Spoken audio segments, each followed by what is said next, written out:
దేవుడు నాకు ఇచ్చినటువంటి, నాతో మాట్లాడినటువంటి, మరలా మాట్లాడినటువంటి మాట. కీర్తనలు 84వ కీర్తన 3వ చరణము. 84వ కీర్తన 3వ చరణము. సైన్యములకు అధిపతియగు యెహోవా నా రాజా నా దేవా నీ బలిపీఠము వచ్చని పిచ్చుకలకు నివాసము దొరికెను. పిల్లలు పెట్టుటకు వాన కోవెలకు గూట స్థలము దొరికినదట. హల్లెలూయా. రెండో మాట కింద రెండో లైన్లో చూస్తే నీ బలిపీఠము వద్దనే పిచ్చుకలకు ఏమి దొరికిందటండి? నివాసము దొరికి ఉన్నదట. ఈ మాట దేవుడు మరలా నాతో మాట్లాడడం నాకు ఎంతో ఆనందముగా ఉన్నది. ఈ రాత్రి ఈ మాట దేవుడు మాట్లాడతారని నేనైతే అనుకోలేదు. నీ బలిపీఠము వద్ద పిచ్చుకలకు నివాసము దొరికిందయా. రవీద్ గారు అంటున్నాడు, నీ బలిపీఠము వద్దయా ఏమీ లేని ఏకాకులమైన మాకు పిచ్చుకల వంటి మాకు నా తండ్రి నివాసము దొరికి ఉన్నది. ఏ ఒక్క ఆధారం లేక అటు ఇటు ఎగురుతూ, అటు ఇటు పరిగెడుతూ, అటు ఇటు నిలబడుతూ, అటు ఇటు పని చేస్తున్న మాకు నీ బలిపీఠం వద్దనైనా అయా మాకు నెమ్మది దొరికిందయ్యా, మాకు నివాసము దొరికిందయ్యా, మేము నెమ్మదిగా ఉండగలుగుతున్నాము. నీ బలిపీఠము వద్ద మాత్రమే నివాసము. మాకు ఎక్కడికి వెళ్దామా, ఏం చేద్దామా, ఏం తెలియని స్థితిలో నీ బలిపీఠం వద్ద మాకు ఏం దొరికిందని చెప్తున్నాడు. నివాసము దొరికింది, నెమ్మది దొరికింది. నీకు ఏ సమస్య వచ్చినా, ఏ బాధ వచ్చినా సరే నువ్వు ఎక్కడికి వెళ్ళాలంటే బలిపీఠము వద్దకు వెళ్ళగానే నీకు నెమ్మది నెమ్మది నా దేవుడు దయచేయబోతున్నాడు. నెమ్మది నీకు అనుగ్రహించబోతున్నాడు. బలిపీఠము వద్దనే నివాసము దొరుకుతుంది. బలిపీఠము వద్దనే నువ్వు అంగీకరించబడబోతున్నావు. ఏ శోధన వచ్చినా, ఏ సమస్య వచ్చినా, ఏ బాధ వచ్చినా నువ్వు వెళ్ళిపోయి వారి దగ్గర వీరి దగ్గర కాదు, నా బలిపీఠము వద్దకు వచ్చి నువ్వు మొర పెట్టినప్పుడు ఆ బలిపీఠము వద్ద నేను నీ మొర ఆలకించబోతున్నాను. ఆ బలిపీఠము వద్ద నేను నిన్ను అంగీకరించబోతున్నాను. ఆ బలిపీఠము వద్ద అంగీకారము ఉన్నది. ఆ బలిపీఠము వద్ద నీకు నివాసము ఉన్నది. నాకు మహిమ కలుగును గాక. బలిపీఠం వద్ద నీకు నెమ్మది ఉంది నాన్న. నువ్వు విడిపించబడబోతున్నావు. నీకు విడుదల కావాలా, అది నా బలిపీఠం వద్ద ఉన్నది. నివాసము కావాలా, అది నా బలిపీఠం వద్ద ఉన్నది అని ఈ రాత్రి ప్రభు మాట్లాడుతున్నారు. హల్లెలూయా. ఈ రోజులు నీ ఆశ్రయముగా, నీ ఆధారముగా దేన్నైనా చేసుకుని ఉండొచ్చండి. కానీ ప్రభు అంటున్నాడు, నీ సమస్య వచ్చిన, నీకు శోధ వచ్చినా, నీకు బాధ వచ్చిన నువ్వు ఎక్కడికి రావాలా? నువ్వు బలిపీఠం వద్దకు రావాలా. నువ్వు బలిపీఠం వద్దకు వచ్చినప్పుడే నేను నీకు విజయమును దయచేస్తాను. పిచ్చుకలకు దావీదు మహారాజు గారు అంటున్నాడు, పిచ్చుకలకు బలిపీఠం వద్ద నివాసము దొరికింది దేవా. ఏమండి, గాలిలో ఎగిరేటువంటి పిచ్చుకలకే నా ప్రభు బలిపీఠం వద్ద ఆశ్రయం దొరికినప్పుడు, ఆధారం దొరికినప్పుడు, నివాసము దొరికినప్పుడు ఏమండి, రాత్రనక పగలనక బాధనక రోదనక శ్రమనక ఇరుకనక ఎన్నో ఇబ్బందులనక నువ్వు ప్రభులో ఉంటూ, ప్రభు కోసం పరిగెడుతూ, ఆయన పనిలో ఉంటూ, ఆయన పరిచర్య జరిగించు, ఆయన కోసం నివాసము చేస్తున్న నీకు ఆయన అండగా ఆశ్రయముగా నిలబడలేరా అండి? ఆయన ఖచ్చితంగా నిలబడే దేవుడు కనుక ఈ రాత్రి నీకు జ్ఞాపకం చేస్తున్నాడు. ఇదిగో భూమి మీద సంచరించుచున్న పిచ్చుకల కంటే కూడా నువ్వు అతి శ్రేష్టమైన వాడవు కనుక ఇదిగో పిచ్చుకలకు నేను ఆశ్రయం ఇచ్చాను. నేను నీకు ఆశ్రయం ఇవ్వలేని వాడిని కాదు. నువ్వు తప్పకుండా ఆశ్రయం పొందుతావు నా బలిపీఠం వద్దకు వచ్చినప్పుడు. బలిపీఠం వద్దకి ఆ బలిపీఠం వద్ద నీకు ఆదరణ ఉంది, అంగీకరించబడుతున్నావు, నువ్వు నెమ్మదిని పొందబోతున్నావు. నువ్వు నిలవబడాలన్నా, నీకు పాపం నుండి విమోచన రావాలన్నా, నువ్వు పరిశుద్ధతను పొందుకోవాలన్నా నీకేం కావాలట? బలిపీఠం యొక్క ఆదరణ నీకు కావాలా? ఆయన అంటున్నాడు, అదేగో బలిపీఠం వద్ద ఆల్రెడీ పిచ్చుకలకు నివాసం వచ్చేసింది, ఆల్రెడీ వచ్చింది నీకు. నువ్వు వెళ్ళి ఆ నివాసమును పొందుకోవడమే ఆలస్యం. నువ్వు వెళ్ళి ఆ నివాసాన్ని, ఆ యొక్క ఆదరణని, ఆ నెమ్మదిని ఆయన 2 చేతులట ఎప్పుడు కూడా కురచకాలేదట. యెషయా గ్రంథంలో ప్రభు మాట్లాడతాడు, నా చేతులు మిమ్మల్ని ఆశీర్వదించడానికి నా చేతులు ఎన్నడూ కూడా కురచకాలేదు, నా యొక్క చేతులు ఏమి తక్కువగా లేవని చెప్తారు. చూడండి నా మాట ఒకసారి. యెషయా గ్రంథము 59వ అధ్యాయం 1వ వచనం. యెషయా గ్రంథము 59వ అధ్యాయం 1వ వచనం. రక్షింప నేరక ఉండునట్లు యెహోవా హస్తములు కురచకాలేదట. విననేరకు ఉండినట్లు ఆయన చెవులు మందము కాలేదట. మీ దోషములు మీకును మీ దేవునికి అడ్డముగా వచ్చునట. ఆయన చేతులు ఆల్రెడీ తెరిచే ఉన్నవి. ప్రభు హస్తమట ఎల్లప్పుడూ నీ యందు తెరిచే ఉంచబడి ఉన్నాయట. రక్షింప నేరక ఉండునట్లు యెహోవా హస్తములు కురచకాలేదు, ఆయన తగ్గించబడలేదట. ఆయన ఎల్లప్పుడు నిన్న నేడు రేపు ఏకరీతిగా ఉన్నాడట. ఆయన చేసే అద్భుతములే గాని, ఆయన చూపే ప్రేమ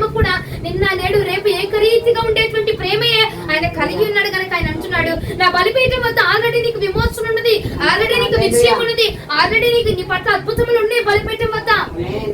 కాబట్టి నువ్వు రావడమే ఆలస్యమే ఉన్నది, నువ్వు వచ్చి ఆ బలిపీఠమును ఆశ్రయించడమే నీకు ఆలస్యమే ఉన్నది కనుక బలిపీఠము వద్ద పిచ్చుకలకు నివాసము కలదు. పిచ్చుకలుగా ఏమంటే గాలిలో తిరిగే పిచ్చుకలండి, అక్కడక్కడ ఆ చెట్టు మీద ఈ చెట్టు మీద ఉండే పిచ్చుకలకు నివాసాన్ని ఇచ్చిన దేవుడు. వాటికంటే బహు శ్రేష్ఠులము కలవానమండి. అంతగా పిచ్చుకల కంటేను నువ్వు అతి శ్రేష్టమైన వారు, అతి విలువైన వారు గనక ఒకటి జ్ఞాపకం చేసుకోండి, రక్షింప నేరక ఉండినట్లు ఆయన చేతులు ఏమి తక్కువ కాలేదట, ఆయన బాహుబలం ఏమి తక్కువ కాలేదట, విన నేరకు ఉండినట్లు ఆయన చెవులు మందము కాలేదు.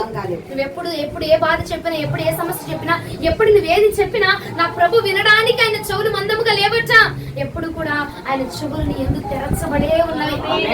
ఎప్పుడు ఏం మాట్లాడతావా అని ఆయన చెవి యొక్కట, భూమి వైపు చెవి యొక్కి నీ మనం ఆలకించుచూ ఉన్నాడట నా ప్రభు. ఎల్లప్పుడూ ఆలకించే దేవుడు. అది చేస్తే ఆలకిస్తావా, ఇది చేస్తే ఆలకిస్తావా, ఇస్తేనే ఆలకిస్తావా, తీసుకుంటేనే ఆలకిస్తావా కాదు, ఎల్లప్పుడూ కూడా అండి ఆయన చెవులట విన నేరకుండా ఉండడానికి మందం అయిపోలేదట. నీకు జ్ఞాపకం చేస్తున్నాడు ఆయన నిన్న నేడు ఎప్పుడు రేపైనా ఎప్పుడైనా బలిపీఠం వద్ద నీకు నివాసము కలదు, నివాసం ఉన్నది, నీకు నెమ్మది ఉన్నది కనుక ఆ బలిపీఠం వద్దకు రా. ఆ బలిపీఠం వద్దకు వస్తే నీకు విడుదల, విమోచన మార్గము అయ్యో అన్ని శ్రేష్టమైనదంతా నేను నీకు బయలు చేస్తా, దాన్ని నీకు దయచేస్తానని చెప్పి హల్లెలూయా. చూడండి మత్తయి సువార్త 6వ అధ్యాయం 26వ వచనం. ఆకాశ పక్షులను చూడండియా, అవి విత్తవు కోయవు, కోట్లలో కూర్చుకొనవు, ఆయనను మీ పరలోకపు తండ్రి వాటిని పోషించుచున్నాడు. మీరు వాటికంటే బహు శ్రేష్ఠులు కారా, మీ పరలోకపు తండ్రి ఏమండి వాటిని పోషించుచున్నాడు. ఆకాశంలో ఉన్న పక్షులవి, అవి విత్తవు కొయ్యవు, కొట్లలో కూర్చుకొనవు, దాచుకొనవు, పోషించుకొనవు, వాటికి ఏమీ తెలియదు. కానీ అలాంటి చిన్న చిన్న జీవులను పోషించిన నా దేవుడు నిన్ను పోషించనా? వాటికంటే నువ్వు శ్రేష్ఠులు కదా, వాటికంటే నువ్వు శ్రేష్టమైన దానివి కదా నా ప్రభు తెలిసి, వాటికంటే మించిన వారు కదా, వాటికంటే మిన్నైన వారు కదా మీరు. వాటిని పోషించిన నా ప్రభు నిన్ను కూడా పోషించడానికి ఆయన చేతులు రక్షింపలేనట్లు కొరచ కాలేదు, లేకుండా ఉండినట్లు ఆయన చెవులు మందము కాలేదండి. రాత్రి ఆయన ఎప్పుడు కూడా ఏకరీతిగా ఆయన కృపను చూపించేటువంటి దేవుడు. రాలేదు, నేను ఆగిపోయాను, నేను చేయలేదు, నేను వెళ్ళలేదు, నేను తినలేదు, నేను అందుకోసం దేవుడి కృప లేదు. ఎల్లప్పుడు కూడా ఆయన కృప నీ యందు విస్తరించబడి ఉన్నది. ఆయన కృప నీ యందు ఎల్లప్పుడు కూడా ఆ యొక్క అన్ని రోజులలో నుండి ప్రతి రోజు కూడా ఆ బలిపీఠం వద్ద నీకు నివాసం దొరకబోతుంది. బలిపీఠం వద్దట అంగీకారం ఉన్నదట. ఏ విషయం గురించి అయితే నువ్వు దేవుడు అయ్యా నేను నీ పట్ల ఇది చేశాను కాబట్టి నువ్వు నన్ను అంగీకరించవేమో, నేను ఇన్ని రోజులు నేను ప్రార్థన చేయలేదు కాబట్టి నువ్వు నన్ను అంగీకరించవేమో దేవా, ఇన్ని రోజులు నేను ఉపవాసం ఉందామనుకున్నాను, నా శరీరం సహకరించగా నేను ఉపవాసం ఉండలేకపోయానయ్యా, అయ్యా నువ్వు నాకు సహకరించవేమో, నన్ను పట్టించుకోవేమో దేవా అని చెప్పి నువ్వు బాధపడాల్సిన అవసరం లేదు ప్రియ సహోదరుడా. ఎల్లప్పుడు కూడా ఆయన నిన్ను ఆదరించే దేవుడే.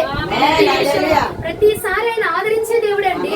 ఎందుకంటే శ్రేష్టమైన వారు మీరు రక్తము పెట్టి విలువైన రక్తమును పెట్టి కొనబడిన వారు కనుక ఆయన ఎన్నడూ కూడా నిన్ను మర్చిపోయేవాడు కాదు.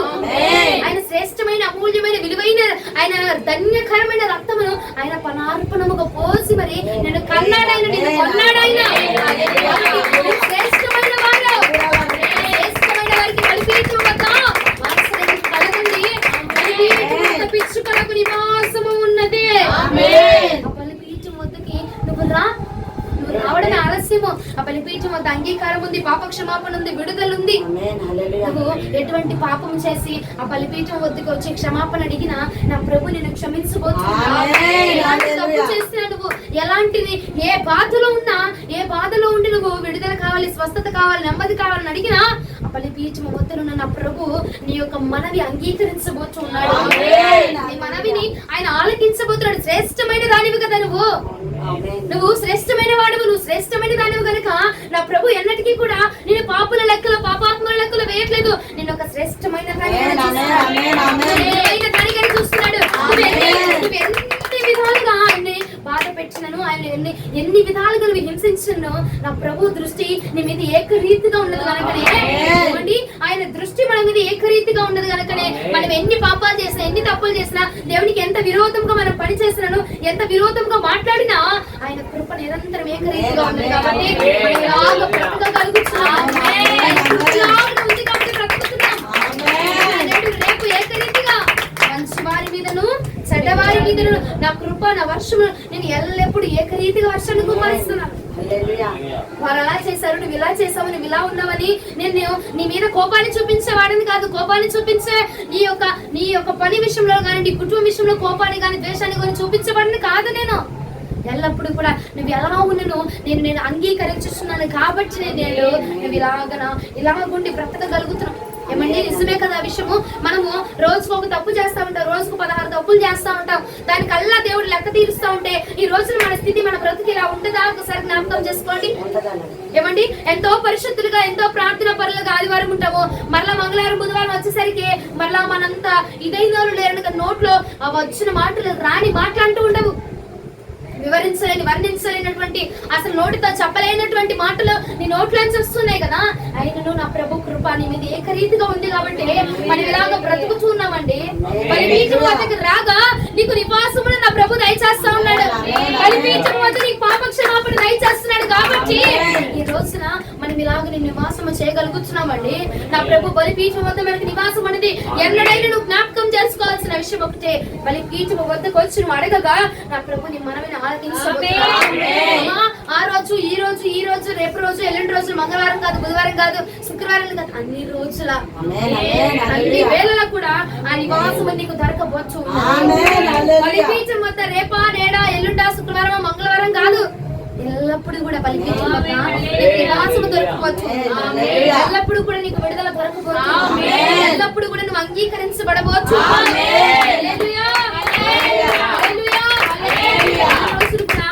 లేక అది లేక ఇబ్బంది పడుతూ, అది పడుతూ, ఇది చేస్తూ, పడుతూ, లెగుస్తూ, ఆ మార్గాన్ని, ఈ మార్గాన్ని, ఈ మనిషిని, ఆ మనిషిని, అదని ఆలోచిస్తూ ఉన్నావు.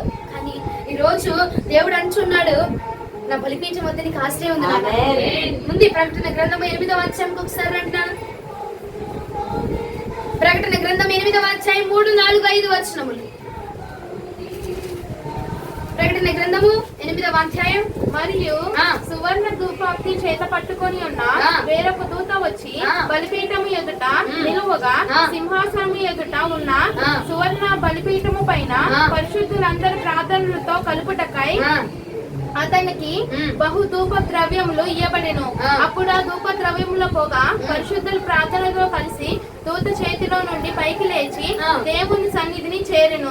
ఆ దూత ధూపాప్తి తీసుకొని బలిపీఠము పైనున్న నిప్పులతో దానిని నింపి భూమి మీద పడవేయగా ఉరుములు, ధ్వనులు, మెరుపులు, భూకంపములు కలిగేను.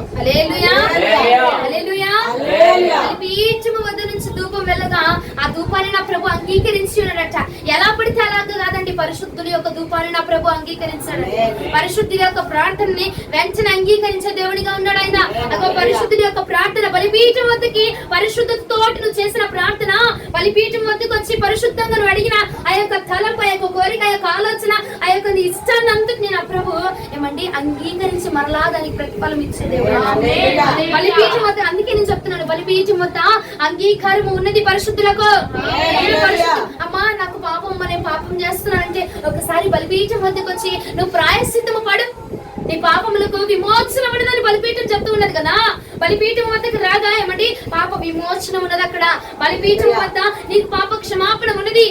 నువ్వు పాపం చేసి, నువ్వు ద్రోహం చేస్తా, లేదంటే నువ్వు దేవునికి ఇష్టం లేని మాటలు మాట్లాడయ్యా, నేను మాట్లాడవచ్చు, నేను అర్హురాల్ని కాదనంటే అది అనని నువ్వు వెనక్కి నిలబడక వచ్చి బలిపీఠం ముందుకు వచ్చి, అయ్యా నేను తప్పు చేశాను, నేను ఇలా పాపం చేశాను, నీకు క్షమించయ్యా అని వచ్చి బలిపీఠం వద్దకు వచ్చి నీ యొక్క మనసుని పరిశుద్ధపరచుకొని శుద్ధి చేసుకుని అడక నా ప్రభు నీ మనవి అంగీకరించలేదు. చెప్తున్నాను, బలిపీఠం వద్ద నివాసం ఉన్నది తల్లి. నువ్వు శ్రేష్టంగా సుఖంగా నిద్రపోవడానికి, నువ్వు సుఖంగా నువ్వు పరుండడానికి, సుఖంగా నువ్వు జీవనం కొనసాగించడానికి నీకు అన్ని విధాల మార్గం ఉన్నది. నివాసం ఒకటే కదా, అన్ని విధాలుగా నీ పాప క్షమాపణ, విమోచన, నీకు అంతయు విడుదల, స్వస్థత, ఆరోగ్యము, బలము సమస్తము కూడా బలిపీఠము వద్ద మాత్రమే ఉన్నది. నేను చెప్తూ ఉంటానండి, ఎన్ని వచ్చినా ఏం జరిగినా నువ్వు ఒకటే బలిపీఠం వద్దకు వచ్చి మొరపెట్టగా నీ మనవి దేవుడు అంగీకరిస్తాడు. ఆరోగ్యం బాగాలేదా, రా బలిపీఠం వద్దకు రా. అయ్యా నాకు ఆరోగ్యం బాగోట్లేదు, నాకు నా పరిస్థితి ఇలా ఉంటుంది ప్రభా అన్ను ప్రార్థించి బలిపీఠం వద్దకు వచ్చి ఆ ప్రార్థన నా దేవుడు చూచి విని దాన్ని పరిశుద్ధపరిచి ఆ బలిపీఠం మీద ఉన్న ప్రార్థన మనవినట్ట దూత తీసుకెళ్లి యెహోవా పాదాల వద్దకు వేయగా ఆ ప్రభు అట్ట ఆ మనవి అంగీకరిస్తున్నాడు. అంగీకరించి మళ్ళా ఆ భూమి మీద దానికి ప్రతిఫలమును వేస్తా ఉన్నాడట. అంగీకరించబడిపోవాలంటే నువ్వు బలిపీఠం వద్దకు రావాలా. వాళ్ళ దగ్గరికి వీళ్ళ దగ్గర తాగోడు ఈ గోడు దగ్గరికి అవసరంలా. నువ్వు బలిపీఠం వద్దకు వస్తే అంగీకరించబడతావు. నీకు బలిపీఠం దగ్గర విడుదల ఉంది, విమోచన ఉంది, అన్ని బలిపీఠం మధ్య దగ్గర ఉంది కదా. ఒకసారి వరల 2 కీర్తనలు 84వ కీర్తన 3వ వచనం చదువుతల్లి.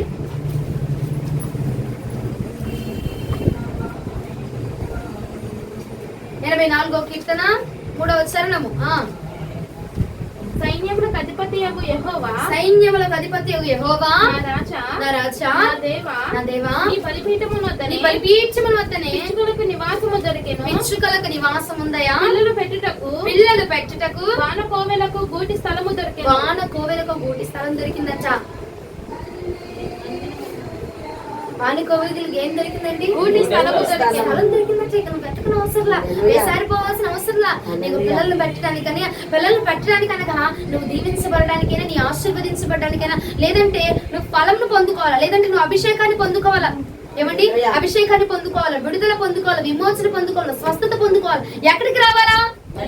పీఠం వద్దకు వస్తే నువ్వు ఆ పిల్లల్ని కనబోచున్నావు అంతే. పిల్లలంటే నీ కడుపును పుట్టే పిల్లలు అనుకోబాక, ఆశీర్వాదమే ఒక పిల్ల, నీకు ఒక మారు మనస్సే, ఒక శ్రేష్టమైన జీవితమే, నీకు ఒక గర్భమును ధరించి గర్భమును ధరించి ఏమంటే మీరు పరిపక్వం అవ్వాలంటే అది బలిపీఠం వద్ద మాత్రమే. బలిపీఠం వద్ద నువ్వు పిల్లల్ని కనడానికి నీకు గూటి స్థలం ఉంది ఆల్రెడీ. నువ్వు ఎక్కడికి వెళ్ళాలా, ఎక్కడికి చేయించుకోవాలా, స్వస్థత ఎక్కడ ఇవ్వాలా, స్వస్థత ఎవరిస్తారు, విడుదల ఎవరిస్తారు, ఎలా పొందుకోవాలా, ఎలా చేసుకోవాలా, నువ్వు వెతకాల్సిన అవసరం లేదు. నీకు ఆల్రెడీ బలిపీఠం వద్ద గూటి స్థలము. మరలా అలా ఏం చదువుతలే? పిచ్చుకలకు నివాసము దొరికిందచ్చ. పిల్లలు పెట్టడానికి వాన కోవెలకు గూటి స్థలము దొరికాను. గూటి స్థలం దొరికింది. అక్కడ ఆల్రెడీ స్థలం ఉంది నీకు. ఏది నువ్వు అనుభవించాలన్నా నీకు ఆల్రెడీ ప్రిపేర్ అయిపోయి ఉందండి. ప్రిపేర్ చేసిన వాడు ఉన్నాడు. నువ్వు మరలా ఇంకో దాన్ని బ్యాక్ చేసుకోవాల్సిన అవసరం ఆల్రెడీ ప్రిపేర్ అయిపోయింది. నీ బహుమానం ఆల్రెడీ నీ జీవితమే గానీ, నీ విషయమే గానీ, నీ గురించే గానీ దేవుడి దగ్గర ఆల్రెడీ ప్రిపేర్డ్ గా ఉంది. ఆల్రెడీ బ్యాక్ అయిపోయింది. అక్కడ బ్యాక్ అయిపోయింది కాబట్టి నువ్వేం చాలా దాన్ని పొందుకోవడానికి బలిపీఠం వద్దకు రావాలి. నువ్వు బలిపీఠం వద్దకి ఇంకో వాన కోవెల కట్ట గూటి స్థలం దొరికిందట. గూటి స్థలం ఉందట. కాబట్టి నువ్వు ఎతకబాక, వేసారిపోక, దిగులు చెందబాక, నువ్వు బలిపీఠం వద్దకు రా చాలు. బలిపీఠం వద్దకు వస్తే నీకు ఆశ్రయము, అండ, నీకు సమస్తము దొరకబోతున్నది. బలిపీఠం అండి. బలిపీఠం అంటే ఏంటనుకుంటావు? నీకు ఆశ్రయం ఇచ్చేదే బలిపీఠం. హల్లెలూయా. ఆమోసు గ్రంథము 9వ అధ్యాయం 1వ వచనం. యెహోవా బలిపీఠమునకు పైగా నిలిచి ఉండుట నేను చూచితిని. అప్పుడు ఆయన నాకు ఆజ్ఞ ఇచ్చినదేమనగా, గడపలు కదలిపోవునట్లుగా పై కొమ్ములను కొట్టి వారందరి తలల మీద వాటిని పడవేసి పగులు కొట్టుము. తర్వాత వారిలో ఒకడు తప్పించుకొను వారిలో ఎవడును బ్రతకకుండాను నేను వారిని అందరినీ ఖడ్గము చేత వధించును. ఏమంటున్నానండి? మరలా ఫస్ట్ లైన్ ఒకసారి చదువుతల్లి. యెహోవా బలిపీఠమునకు పైగా ఎక్కడున్నారట? బలిపీఠమునకు పైగా. అమ్మ బలిపీఠం దగ్గరికి వచ్చేస్తే అన్ని అయిపోతాయి అంటే నీ బలిపీఠము వద్ద ఎవరున్నారటండి? యెహోవా. బలిపీఠమునకు పైగా ఆయన ఉన్నాడు. కాబట్టి నువ్వు అడుగుతుంది శ్రేష్టమైనదా, నువ్వు అడుగుతుంది నువ్వు విలువైనది అడుగుతున్నావా, ఏ రకంగా నువ్వు అడుగుతున్నావు, ఏ విధానంలో నువ్వు అడుగుతున్నావు, ఏ కోణంలో నువ్వు అడుగుతున్నావు అనేది నా ప్రభువు దాన్ని పరిశీలించి పరిశోధించచ్చ. నా ప్రభు దాన్ని తిరిగి మనల్ని నీకు దయచేస్తా ఉన్నాడు. నువ్వు వెతకని అవసరం, వేసారిపో అవసరం, నీకు ఆల్రెడీ ప్రిపేర్ అయ్యింది. కాబట్టి నువ్వు అడిగే విధానంలో నువ్వు అమ్మా నేను పాపాత్మురాలుగా ఉన్నాను, నేను పాపం చేస్తున్నాను, బలిపీఠం వద్దకు రాగానే పరిశుద్ధపరచబడితా అంటే బలిపీఠం ఉన్నది నేను పరిశుద్ధపరచడానికి కదా. నువ్వు నాటి కాలంలో చూస్తే తప్పేదైనా చేస్తే తీసుకొచ్చి ఎక్కడ పడిస్తారమ్మా? బలిపీఠం దగ్గర తీసుకొచ్చి ఒక గొర్రెన పొట్టేలను తీసుకొచ్చి అక్కడ వధించేవారట. మరి ఎందుకు తీసుకొచ్చారు అక్కడికి? బలిపీఠం వద్ద శుద్ధీకరణ ఉన్నది కాబట్టి, బలిపీఠం వద్ద పాప క్షమాపణ ఉన్నది కాబట్టి, బలిపీఠం వద్ద విడుదల ఉన్నది కాబట్టి బలిపీఠం వద్దకు తీసుకొచ్చి ప్రయాసితము చేసుకునేవారండి. ఇదిగో ఈ రోజున నా ప్రభు చెప్పుతున్న మాట, ఈ బలిపీఠం వద్దకు నువ్వు రాగా నీ పాపము క్షమించబడబోతున్నది. ఎటువంటి తీసుకొచ్చిన క్షమాపణ అయితే అంటే నువ్వు ఎటువంటి మత్సరము ముడత కలిగింది ఏది తీసుకొచ్చినా ఆ మత్సరాన్ని ఆ ముడతని నా ప్రభు తీసివేసి నిన్ను పరిశుద్ధపరచబోతున్నాడు. ఏ మత్సరమైన హృదయంతో వచ్చి ఆ బలిపీఠం పట్టుకొచ్చినావో, ఏమండి ఎటువంటి మత్సరమైన హృదయంతో వచ్చి బలిపీఠం పట్టుకుంటున్నావో, ఎటువంటి డాగు ఎటువంటి మలినములు ఉన్న హృదయంతో వచ్చి నువ్వు బలిపీఠం పట్టుకుంటున్నావో, ఆ బలిపీఠంలో ఉన్న అగ్ని నిన్ను తాకి పవిత్రపరచబోచు. బలిపీఠం స్వస్థత ఉన్నదండి. బలిపీఠములో నుంచి నా ప్రభు అగ్ని. అందుకే ఆమోసు గ్రంథము 9వ అధ్యాయం 1వ వచనంలో అంటున్నాడు, ఇదిగో బలిపీఠమునకు పైగా యెహోవా ఉన్నారు ఉన్నాడు కాబట్టి బలిపీఠం వద్ద నువ్వు చేస్తున్న ప్రతిదీ కూడా పవిత్రపరచబడబోతుంది. బలిపీఠం వద్ద నువ్వు ఏది చేసినా అంగీకరించబడడానికి కారణం అండి ఆ బలిపీఠము కాదు, ఆ బలిపీఠం వద్ద నివాసము చేస్తున్నాడు నా ప్రభుదది. ఆయన నివాసం చేస్తున్నాడు కాబట్టి ఆయన పిచ్చుకలకు కూడా అంటున్నాడు, నా పిచ్చుకలకు కూడా ఆ బలిపీఠం వద్ద నెమ్మది ఉందిరా, నివాసం ఉండిద్ది నా బిడ్డలకు కూడా. ఎందుకంటే ఆ బలిపీఠం దగ్గర నేను ఉన్నాను కదా, నేనున్న ప్రతి చోట నా బిడ్డలు నాతో పాటుగా ఉండబోతున్నాను. నేనున్న ప్రతి స్థలం ముందు నా బిడ్డలు నాతో ఉంచుకుంటా. నేను బలిపీఠం వద్ద ఉంటున్నా, ఆ బలిపీఠంలో పైగా నేను ఉన్నాను కాబట్టి వారిని నేను అంగీకరించబోతున్నా. హల్లెలూయా. నీ విలువని మార్చేది బలిపీఠం. లోకము నుంచి నిన్ను వేరు పరిచి నీ విలువను బలిపీఠం వద్దకు రాగానే మార్పు వచ్చిందంటే ఖచ్చితంగా మారు మనసు వచ్చింది. ఆ బలిపీఠంలో నా అగ్ని నిన్ను తాకిన వెంటనే స్థితి మార్చబడిద్దట. పరిస్థితి మార్చబడిపోతే ఇక లోకానికి నీకు సంబంధం ఉండదు, ఇక లోకానికి నీకు సంబంధం ఉండదు. అందుకే నేను చెప్తున్నా, లోకం నుండి వేరు చేసేదే బలిపీఠం అండి. నీ విలువలు మార్చేసేదే బలిపీఠం. వచ్చేటప్పుడు నువ్వు లోకస్తునిగా లోక అలవాట్లతో లోక ఆచారాలతో నువ్వు వస్తున్నావేమో, ఆ ఆచారాలు ఆ బలిపీఠం వద్దకు రాగా నా ప్రభు యొక్క అగ్ని చేత కాల్చివేయబడి మరలా నూతన వ్యక్తిగా నూతన మారు మనసును పొంది నూతనమైన క్రొత్త మనసును పొంది విలువని స్థితిని పరిస్థితిని మార్చేది బలిపీఠం. ఆశ్రయించిన వాడు ఎవరు కూడా అండి బలిపీఠం వద్దకు వచ్చిన వాడు ప్రతి ఒక్కరు కూడా క్షమించబడ్డాడు. బలిపీఠం వద్దకు వచ్చిన వారు ప్రతి ఒక్కరు కూడా విడిపించబడ్డారు. ఈ రోజున నా ప్రభు నిన్ను అంటున్నగా బలిపీఠం వద్దకు వచ్చిన ప్రతి ఒక్కరికి నివాసము కలదండి. పిచ్చుకలకి నివాసాన్ని ఇచ్చిన దేవుడు నా దేవుడు నీకు నివాసాన్ని కలగ చేసిన వాడు. నీకు ఆశ్రయం ఇవ్వగలడు, నీ పరిస్థితిని కూడా మార్చగలడు. నీ విలువను మార్చేది బలిపీఠం, నీ విలువను మార్చేదే బలిపీఠం. హల్లెలూయా. ఎన్నుకోబడిన వారు ఉండే స్థలం అంటారు. బలిపీఠం అంటే ఏమిటి? ఎన్నుకోబడిన వారు నివాసము చేసేటువంటి స్థలం. బలి అయి ప్రతిష్ఠించబడినది. బలిపీఠం అనగా బలి అయి ప్రతిష్ఠించబడినది. నీవే ఒక బలిపీఠముగా మార్చబడి బలి అయి క్రీస్తు కోసము బలి అయి ప్రతిష్ఠించబడి ఏమండి క్రీస్తును మన మీద ఉంచుకొనటమే ఇదిగో శ్రేష్టమైన విధం. ఇక్కడ శ్రేష్టమైన పనిగా ఎంచుకోబడుతున్నది. నీవే బలి అయి నీవే ప్రతిష్ఠించబడి నీవే క్రీస్తు కోసము అనార్పణముగా పోయబడుతూ క్రీస్తును నీ మీద ఉంచగా క్రీస్తు ఉన్న ప్రతి చోట కూడా పిచ్చుకలకు ఆశ్రయం ఉన్నది. నీవే ఒక బలిపీఠముగా మార్చబడగా అనేకమైన పిచ్చుకలకు నీ ద్వారా నా ప్రభు ఆశ్రయం కలగజేస్తున్నాడు. అనేకమైన పిచ్చుకలు ఆశ్రయం లేక ఆధారం లేక అండ లేక స్వస్థత లేక ఇదిగో తిరుగుతూ పడిపోతున్న పిచ్చుకలను నా ప్రభు తిరిగి లేవనెత్తి బలిపీఠముగా మార్చబడి నీ వద్ద వాటికి ఆశ్రయం ఇవ్వబోతున్నాడు. మొదటిగా నువ్వు రా బలిపీఠం వద్దకి, నా ప్రభు నిన్నే బలిపీఠంగా మార్చబోతున్నాడు. వచ్చి ఆ బలిపీఠం వద్ద నువ్వు వచ్చి నువ్వు మారు మనసు పొంది నువ్వు విడిపించబడి ఏమండి ఆ తెగులంతటిని వదులుకున్న తర్వాత నువ్వు ఒక శ్రేష్టమైన దానిగా మార్చుకోవాలి.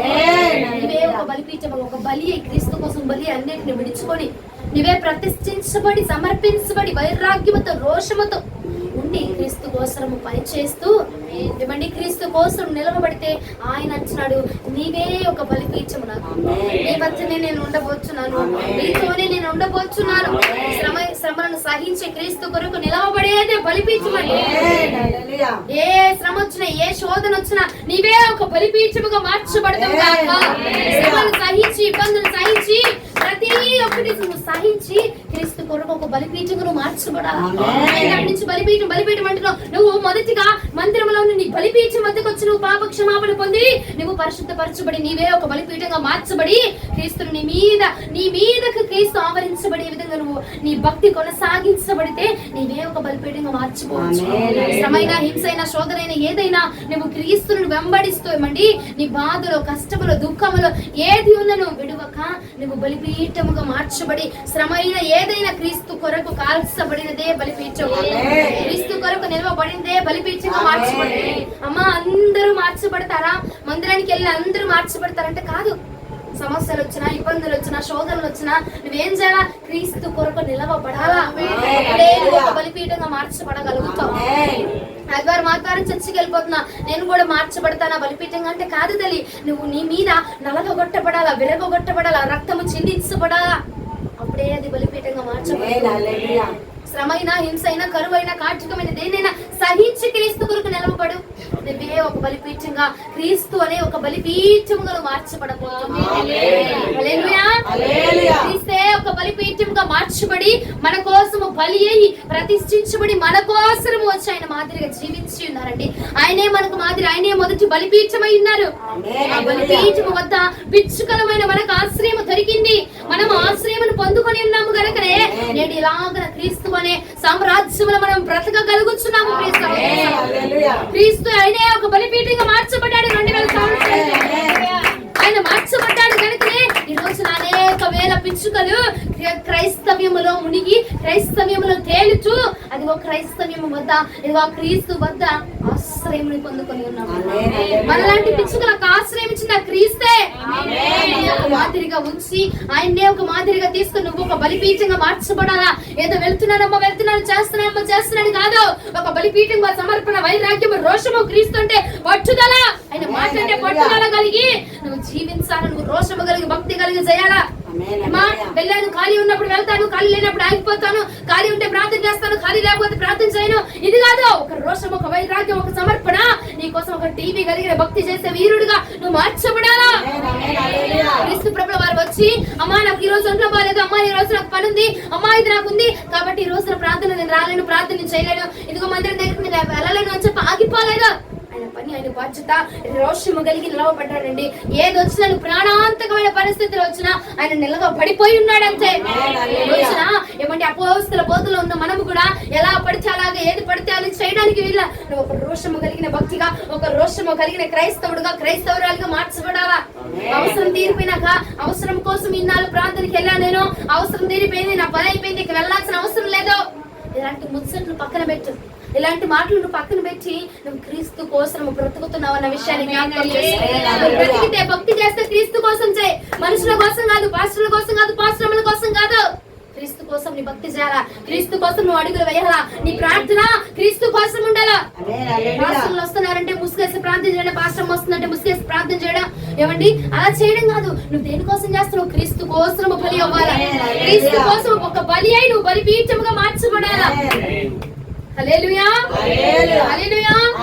క్రీస్తు కోసమే నువ్వు మార్చబడాలండి, మనుషుల కోసం కాదు. ఆ మనుషుడు చూస్తున్నాడంటే ఆమేనని, వాళ్ళు చూస్తున్నారంటే హల్లెలూయా అని, వీళ్ళు చూస్తున్నారంటే ప్రార్థనని, వీళ్ళు చూస్తున్నారంటే భక్తని. ఏమండి నటించద్దండి. నటించే భక్తులు మనం చేయొద్దు. క్రీస్తు కోసం నీకు సమస్య వచ్చినా, బాధ వచ్చినా, ఏదైనా సమస్య తీరిపోయినాకైనా సరే నువ్వు ఆశ్రయించాల్సింది ప్రభువుని మాత్రమే. క్రీస్తు వద్దకు మాత్రమే నువ్వు రావాలా. ఆయన చూసి మాత్రమే మన భక్తి కొనసాగించాలా. ఆయన కోసమే నువ్వు ఒక బలిపీఠంగా మార్చబడాలి. ఆయన కోసమే మార్చబడిపోవాలా. ఫంక్షన్ ఉంటే ఫంక్షన్ దగ్గరికి వెళ్తే, నీ బంధువులతో కలిస్తే వారితో పాటు వారి ఆచారాల్లో, క్రైస్తవుల దగ్గరికి వెళ్తే చర్చికి వస్తే చర్చి ఆచారాల్లో, ఇటు వెళ్తే ఈ ముసుగు, అటు వెళ్తే ఆ ముసుగు, అలాంటి వెయ్యివాక ఎక్కడున్నా నువ్వు ఏకరీతిగా ఉండాలా. ఎందుకంటే నీ తండ్రి ఏకరీతిగా ఉన్నాడు కనుక మనం కూడా ఏకరీతిగా పని చేయాలండి. కొంతమంది సమర్పించుకుంటా ఉంటారు. సమర్పించుకొని ఏం చేస్తారు? ఆ వస్తువులు తీసేస్తారని చెప్పి తీసేస్తా ఉంటారు. తీసేసి మరలా అవి చూడగానే పెట్టుకొని సంతోషించబాక. ఇక దాన్ని తీసేసావుగా తీసివేసి ఇక ధరించుకోబాక. నేను కూడా తీసేసానండి. నేను కొన్ని వస్తువులు తీసేసుకున్నాను. కానీ ఒకసారి ఏమైందంటే నేను కూడా వాటిని చూసి ఒకసారి పెట్టుకొని తీద్దాంలో తీస్తే ప్రభు నాతో మాట్లాడిన మాట. ఇక ఆ రోజు నుంచి మరలా నా ఒంటి మీద నేను పెట్టి తీనిక అని అన్నాడు. నువ్వు ఇచ్చోగత సమర్పించుకున్నావు కదా, మరలా చూసుకొని మరలా సంబరపడి మరలా బాగుందా బాగుందా, ఏమే బాగుందా అక్క, బాగుందా చెల్లి, బాగుందా అమ్మమ్మ అని అడిగి నువ్వు సంతోషించబాక. అక్కడ నువ్వు తీసుకున్న దానిని మరలా ఇదిగో విడిచిపెట్టిన దానిని మరలా నువ్వు అంటించుకునేలా నువ్వు విడిచిపెట్టావు కదా, విడిచేసావు కదా ఆ పాపాన్ని, విడిచేసావు కదా దాన్ని, విడిచేసావు కదా ఆ క్రియని, మరలా దాన్ని నువ్వు అంటించుకోబాక, మరలా దాన్ని నువ్వు చేయబాక. విడిచిపెట్టిన నీవు సమర్పించుకున్నట్టే ఉండు, వదులుకున్న నీవు వదులుకున్నట్టే ఉండి వైరాగ్యంతోనే ఉండాలండి. వాళ్ళ కోసం వీళ్ళ కోసం నీ భక్తి, నీ లెవెల్ ని, నీ స్టేజ్ ని మార్చుకోవాల్సిన అవసరంలా. వాళ్ళు ఎలా చేస్తున్నారమ్మా, వీళ్ళు ఇలా చేస్తున్నారు. భక్తి పరులు కూడా ఏమండి ప్రార్థన లేని వాడిని చూసి పడిపోతా ఉన్నారు. ఇదేం విచిత్రమో విడ్డూరమో నాకు అర్థం కాదు. ప్రార్థన చేసేవాడే వీడు, కానీ ప్రార్థన చేయని వాడి దగ్గరికి వెళ్ళి వాడిని చూసి నేర్చుకొని వీడు కూడా పడిపోతా ఉన్నాడు. నీ యొక్క పునాది క్రీస్తు అయి ఉండాలి. అది మన బలిపీఠముగా క్రీస్తు ఉంటే ఎప్పటికీ కూడా మనం కదల్చబడము. హల్లెలూయా. పడిపోమాక, నువ్వు సమర్పించుకున్నావు, నువ్వు వైరాగ్యంతో, రోషముగా క్రీస్తు కోసం బతకాలా, క్రీస్తు కోసం ఏదైనా చేయాలా, హతసాక్షిగా మార్చబడాలా. ఏది రోషం, ఏది పౌరుషం, ఏది ఎటు వెళ్ళిపోతుంది? నీ భక్తి ఎటు వెళ్ళిపోతుంది? నీ యొక్క సామర్థ్యం ఎటు వెళ్ళిపోతుంది?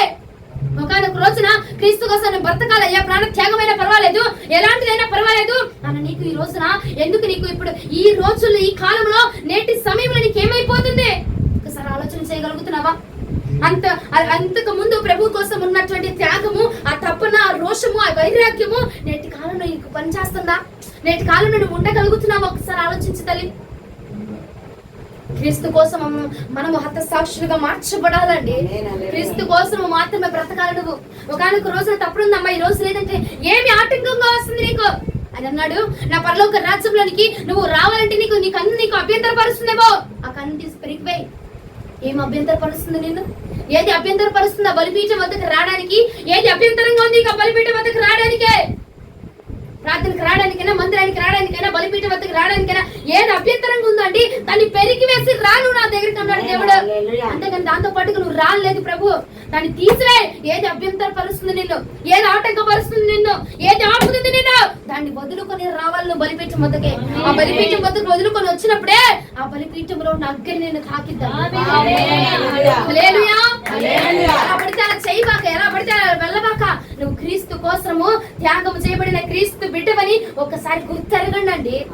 ఉన్నప్పుడు చేద్దాము, తిన్నప్పుడు చేద్దాము, అలా ఆలోచన చేయబాకు. నువ్వు క్రీస్తు కోసమే మనం బ్రతకాల, క్రీస్తు కోసమే ఒక బలిపీఠంగా, ఒక వైరాగ్యంతో, సమర్పణతోటి ఎంతో మంది గొప్ప గొప్ప దైవజనులు అండి పానార్పణముగా పోయబడి ఉన్నారు.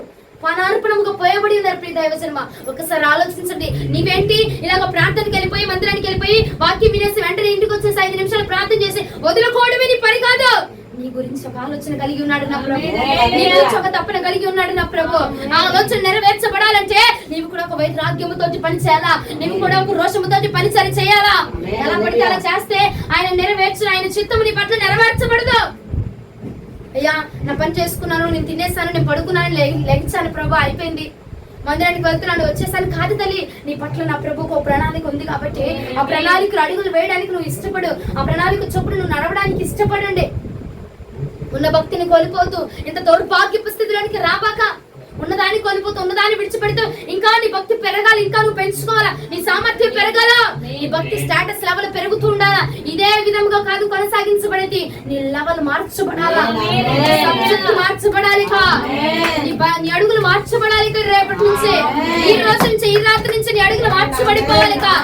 క్రీస్తు కోసం హతసాక్షులుగా ఉండి గుండెల మీదకి నువ్వు క్రీస్తు కావాలా, ఇల్లు కావాలంటే దేవుడే కావాలని చెప్పేటువంటి ఆ యొక్క రోషం కలిగిన భక్తి మనం చేయాలండి. ఏదో చేసామా, వెళ్ళామా, వచ్చామా, అయిపోయింది కాదు. ఇక నువ్వు మార్చబడాలి, నీ లెవెల్ మారిపోవాలి. వెళ్ళామా, చేసామా, వచ్చామా అంటే ఈ రాత్రి మనల్ని ఇలా ఈ వాక్యంలో కూర్చొని పెట్టేవాడు కాదు దేవుడు. ఈ రాత్రి దేవుడు నాతో ఈ మాట మాట్లాడుతున్నాడంటే నీ లెవెల్ మార్చబడిపోవాలి, మార్చబడాలి. ఇక నువ్వు రాళ్ళు వేసే దగ్గర కొంటతో లెవెల్ లోకి రావాలి. ఇక పునాదుల లెవెల్ స్టార్ట్ చేయాలి. ఇక్కడ నీ భక్తి యొక్క పునాది లెవెల్ మార్చబడింది కాక. లెవెల్ మార్చబడితేనే అండి మనం ప్రభు చేత అంగీకరించబడతాం. బలిపీఠం వద్దకు ఆషామాషిగా వచ్చేయడానికి వీళ్ళే. వచ్చినాక ఆషామాషిగా ఉంటే సరిపోదు. ఆవరణం నుంచి పరిశుద్ధ స్థలంలోనికి వెళ్ళాలి, అతి పరిశుద్ధమైన స్థలంలోనికి వెళ్ళాలి. మనము ఆవరణం దాకా వచ్చావు, ఏదో వదులుకొని, ఏదో బాప్తిజం తీసుకొని ఆవరణం దాకా ఎట్టగొట్ట వచ్చావు. మరి ఆవరణం దగ్గర నుంచి పరిశుద్ధ స్థలంలోనికి వెళ్ళాలి కదా. నువ్వు పరిశుద్ధ స్థలం నుంచి అతి పరిశుద్ధ స్థలంలోనికి వెళ్ళాలి కదా.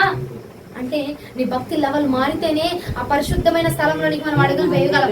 అతి పరిశుద్ధమైన స్థలంలోనికి వెళ్ళాలన్నా, పరిశుద్ధ స్థలంలోనికి వెళ్ళాలన్నా నీ లెవెల్ మార్చబడాలి. అక్కడ నీ లెవెల్ మార్చి, అమ్మ బాప్తిజం తీసుకున్నాను, రొట్టె ద్రాక్షలను తీసుకుంటున్నాను, నెలలా తీసుకున్నా, అయిపోయిందిగా. ఆ లెవెల్ మార్చిగా. అది కాదు నీ లెవెల్, అది కాదు నీ స్టేజ్.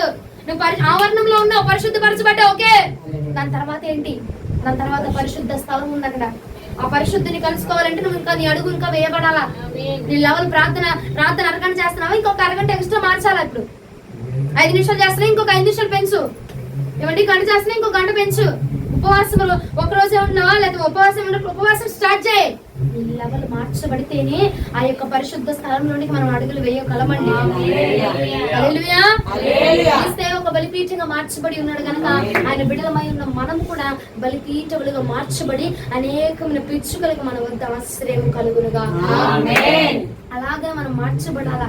ఎలా పడితే అలా వెళ్ళాము, చేసాము, వచ్చాము, అయిపోయింది కాదు. నన్ను నీ లెవెల్ ఇక్కడి నుంచి మార్చబడాలా, స్టేజ్ ఇక్కడి నుంచి మార్చబడాలా. హల్లెలూయా, హల్లెలూయా. ఒకసారి మళ్ళా వచ్చిన చదవండి, కీర్తన 84వ కీర్తన 3వ వచనం. సైన్యములకు అధిపతియగు యెహోవా, సైన్యములకు అధిపతియగు యెహోవా, నా రాజా, నా దేవా, నీ బలిపీఠమునొద్దనే పిచ్చుకలకు నివాసము ఉన్నదట. పిల్లలు పెట్టుటకు వాన కోవెలకు గూటి స్థలము దొరికింది. వాన కోవెలకు కూడా గూటి స్థలం దొరికింది. ఎక్కడంట? బలిపీఠం వద్దనే. నువ్వు ఏం చేయాలన్నా నీకు బలిపీఠం వద్ద యాక్సెప్ట్ చేసేటువంటి దేవుడు ఉన్నాడు. నువ్వు ఎదగాలన్నా, నువ్వు ఫలించబడాలన్నా, నువ్వు వృద్ధిలోనికి రావాలన్నా, నీకు ఆరోగ్యం కావాలన్నా, అభిషేకం కావాలన్నా, ఏమంటే వరములు కావాలన్నా, ఫలములు కావాలన్నా బలిపీఠము వద్ద నీకు అంగీకారం ఉన్నది. హల్లెలూయా. బలిపీఠం వద్దకి వచ్చిన వాడు ఈ రోజున శ్రేష్టమైన ఫలములు పొందుకొనబోతున్నాడు. ఈ వాక్యం ప్రభు మన వినికిడిలో దీవించునుగా.